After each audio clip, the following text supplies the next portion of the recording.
now we're going to work on the positive end. We've got the negative ends done, and you know, we only have 3 packs to do. So this is the bundle of 48 right here. Now what we're going to do now, these are the tubes.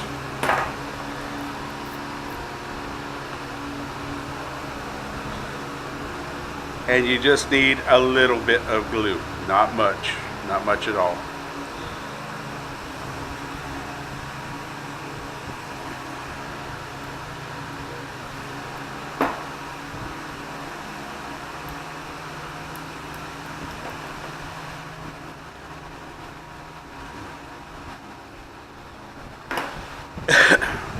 That was a little too much glue. Okay, now this one here, I don't know how this is going to work. I had to use a coupling, and like I said, guys, I am on a budget.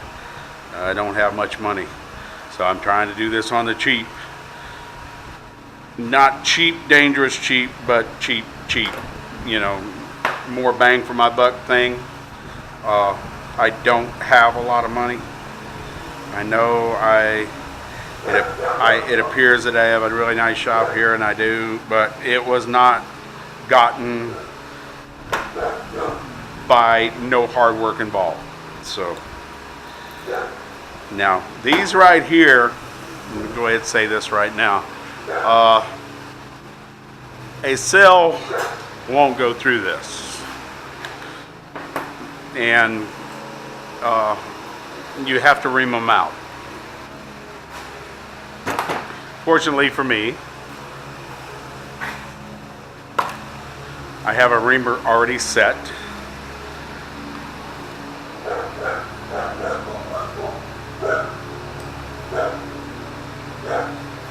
Now there's a lot involved with this right here, because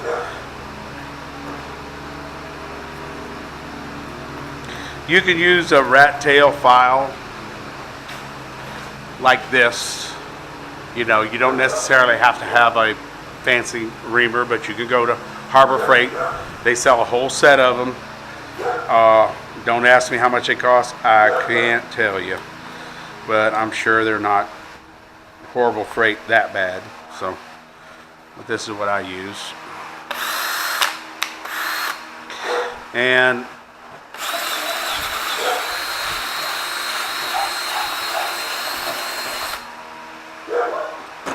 now the battery should fit through there, no problem. So, and these are just standard PVC fittings. There's nothing expensive about them. I think these were 50 cents a piece.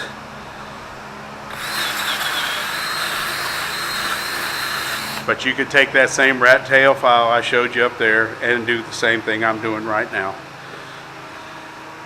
There you go. All right, that's that one. It just take a little bit more time, but time is something we tend to neglect, and we should never do that. Time is very important, and we run out of it at the point where we say, I wish I had more time. So let's don't waste any of it. These will be the end caps that go on there, and these will be tightened up, but right now they're kind of tight. So I just so happen to have a 3/4 inch die. Now this is going to be an important part of how this works. You can adjust the screw length very easily, but what I do is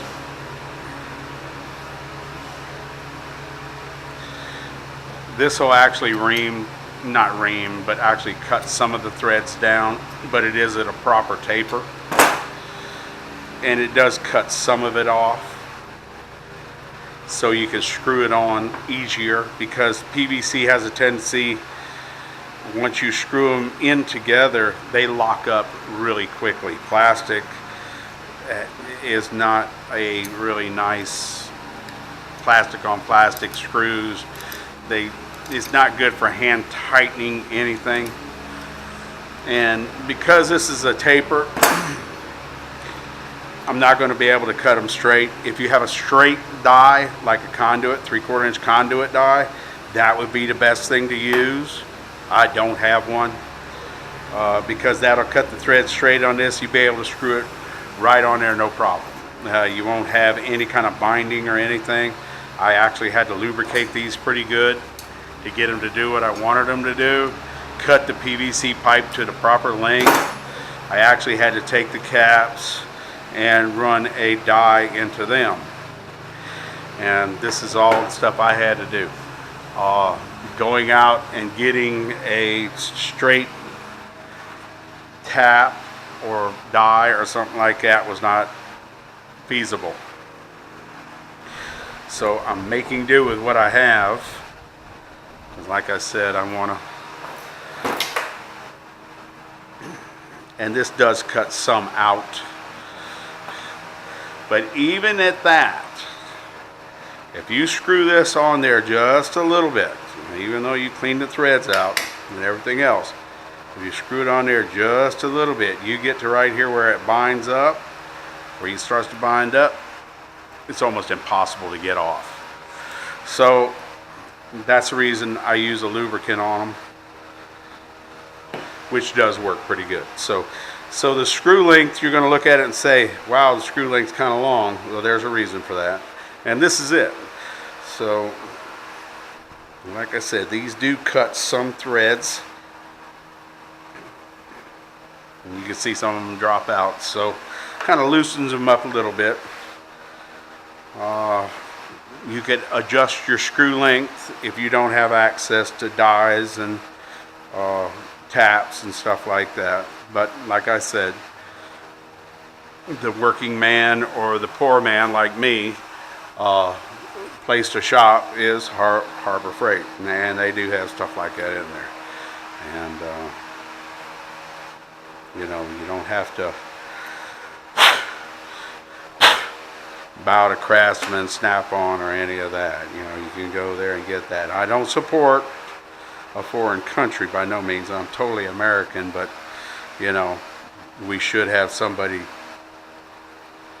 step up to the damn bat and say, okay, you know, we're going to make some reasonable tools, you know, for guys that work in the shop that want to make something. But, and you see that locked down so hard, I cannot break it loose.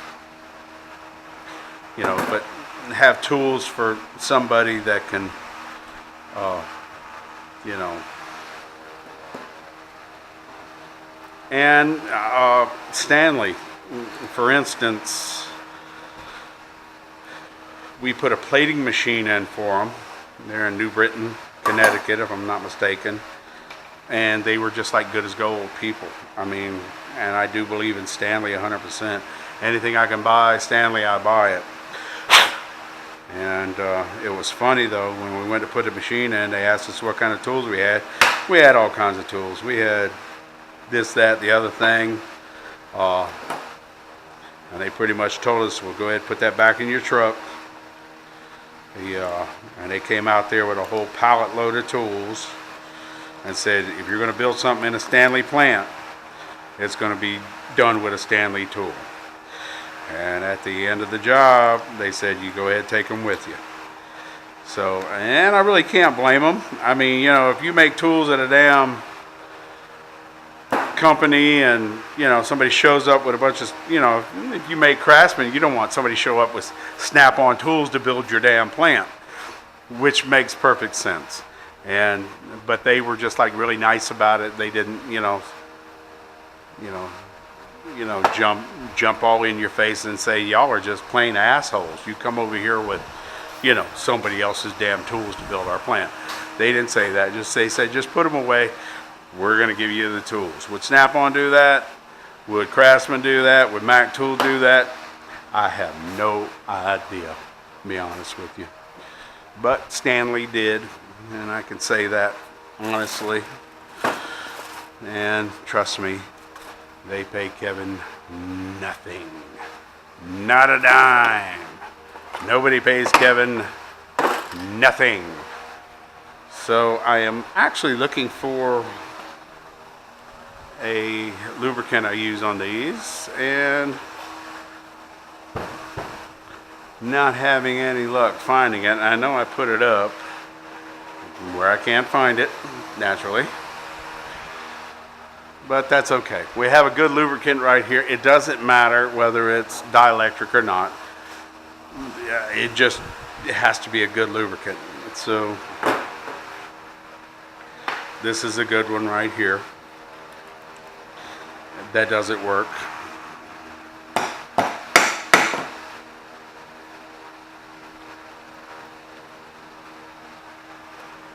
Seriously? You know, say what can go wrong on camera, right?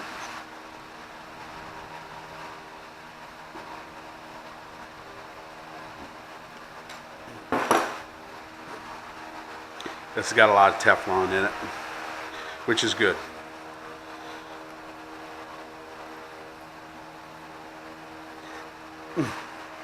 See, that's what I'm saying.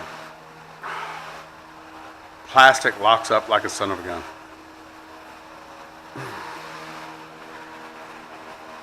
All right, that's working pretty free right there. I like that. Okay, it went down pretty good. All right, that one's good. So you have to have that.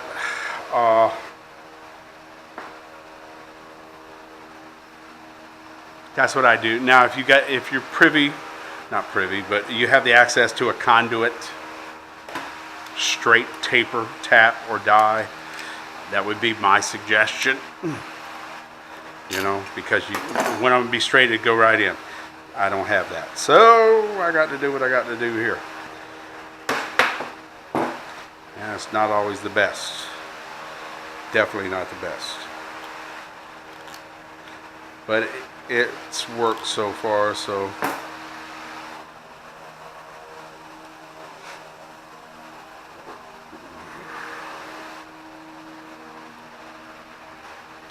But yeah, and that son of a bitch is about as center, but it doesn't matter. Yeah, but my hat's off to Stanley. They did, you know, very politely told us that don't know what the hell you think you're doing, but we build everything in a Stanley plant with Stanley tools. So that was cool. And they gave us the tools and we could keep them.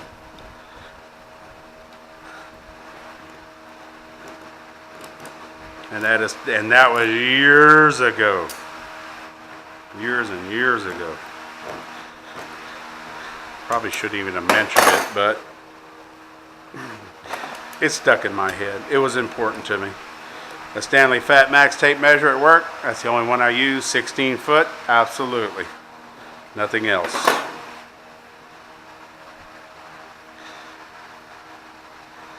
So, and they're not going to give me any money. I already know that, so I ain't worried about that. So now we have our caps. Now I'm going to show you the final adjustment on these, and this one is not, we don't have anything in this one, no lubricant or anything. I got this little grease can on eBay when I was racing RC boats. And I said, oh, that's cool, that's what I need. It never stays primed, but it does get the job done. So,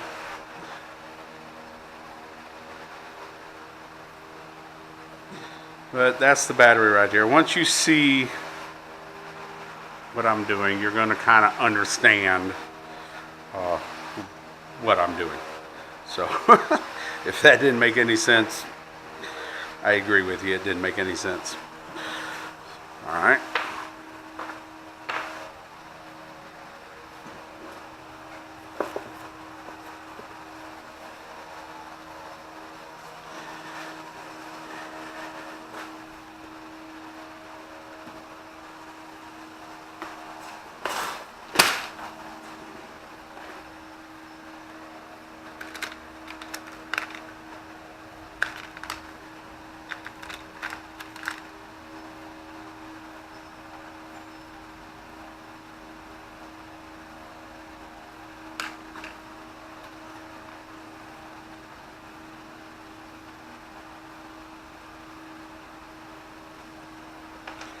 Now we're going to need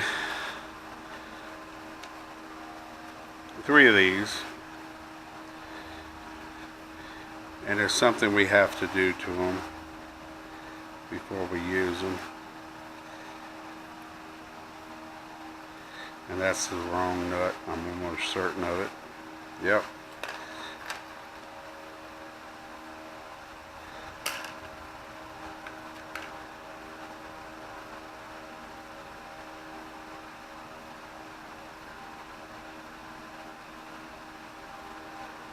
Seriously?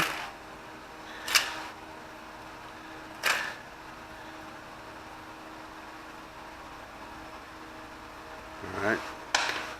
That's another one. That looks like a 24 or a 32. There we go. Alright. Alright. So now we got these. We're going to put the nuts right here. We actually need the screws. We got to turn down the head a little bit, and that's what I've been doing, is turning down this head. And there's just many ways of doing this. Many ways. One way is this way.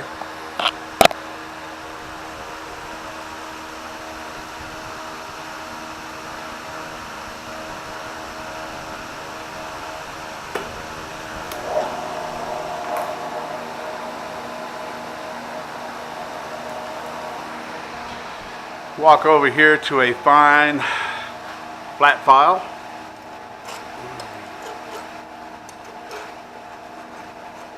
If I can actually get it out of here. There we go.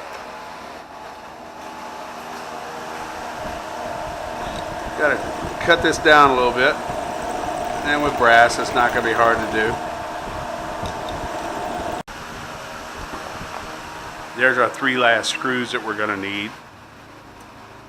And I'm going to cut the soldering iron on. I'm going to pull off,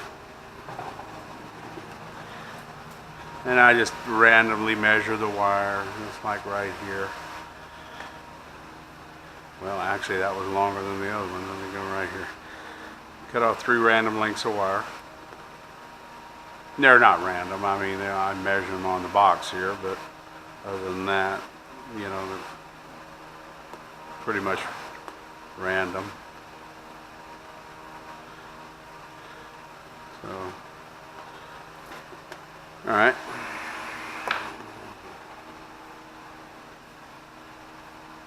Don't need a whole bunch of stick out on this either.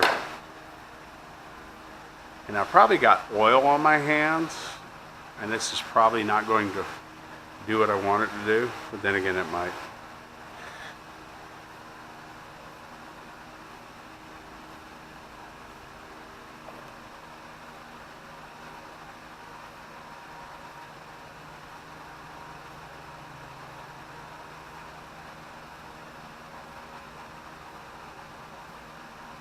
Alright.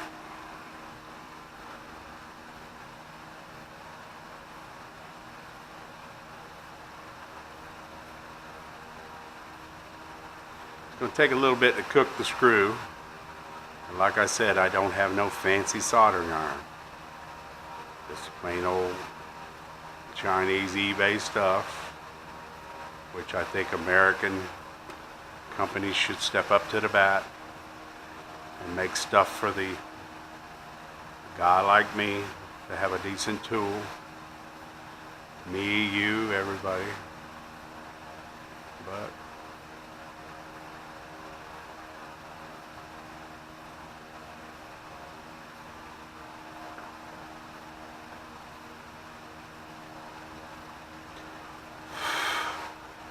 okay, one and done.